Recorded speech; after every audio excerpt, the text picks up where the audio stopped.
Kemudian, berita teks berita juga memiliki ciri-ciri. Ada berapa ciri-cirinya? 7. Ada 7. Apa saja?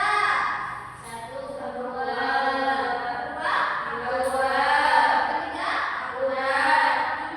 objektif. Terus sistematis. Lengkap. Yang pertama, faktual. Apa itu faktual? Benar-benar terjadi atau sesuai dengan fakta. Yang mengandung unsur apa? Kebenaran. Yang kedua, apa tadi yang kedua? Faktual. Faktual itu apa? Mari. Faktual itu baru saja terjadi. Yang ketiga, akurat dan seterusnya.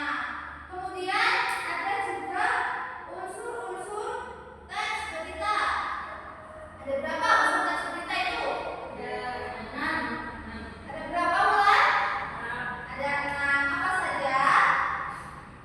Sebutkan. Yang pertama, verb, when, who, why, how. Yang pertama, what itu apa? Berita apa yang sedang terjadi? Seperti itu. Kemudian yang kedua, where, di mana? Di mana? Semisal beritanya tentang banjir. Di mana banjir itu terjadi? Kemudian yang ketiga ada when. When itu apa tadi artinya? Kapan kejadian itu terjadi? Yang kemudian ada who. Itu artinya who itu artinya siapa? Siapa pelaku dalam berita tersebut?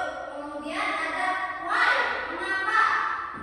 Mengapa itu contohnya kadang kita sulit membedakannya antara mengapa dan bagaimana. Kalau mengapa itu alasan peristiwa itu diberitahukan. Jadi kenapa banjir itu bisa terjadi itu. Kemudian yang terakhir bagaimana. Kalau bagaimana itu lebih ke kronologinya. Semisal seperti yang saya katakan tadi, misalkan beritanya tentang banjir. Bagaimana kronologi dari banjir itu bisa terjadi? Itu misalkan akibat dari warga yang buang sampah sembarangan, bisa seperti itu. Nanti teman-teman bisa menjelaskan lebih rinci lagi. Apa? Ada lagi? Saya kira pembelajaran hari ini cukup. Kita berjumpa lagi di pertemuan selanjutnya.